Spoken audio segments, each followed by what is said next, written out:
হাঁসের ডিমের ভিতরে হাঁসের বাচ্চা, সে কি করে বোঝে ডিমের কোন অংশ পাতলা?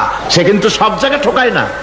ওই ডিমের পর্দার ভিতরে একটা অংশ আছে পাতলা, সামান্য পাতলা, সেই পাতলা অংশ সে ঠুক ঠুক করে একটুখানি অপারেশন করে, পর্দাটা ফেটে যায়, সেখান থেকে সে বেরিয়ে আসে। কে শিখালো যে এই জায়গায় ঠুক ঠুক করে আওয়াজ কর, বেরোতে পারবি? কে শিখালো?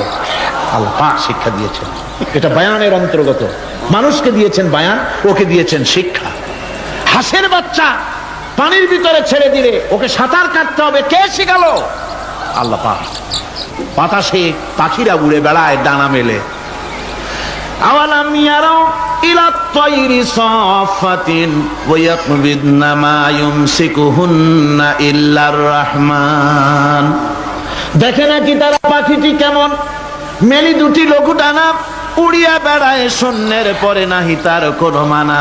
আবার সে ডানা গুটাইয়া চলে কিন্তু পরে না তবু, বলকে বাতারে শূন্যে রাখিছে ভিন্ন সে এক প্রভু। প্লেনের মতো, এরোপ্লেনের মতো, দেখছেন না পাখিগুলি এরকম এরকম করে ওড়ে।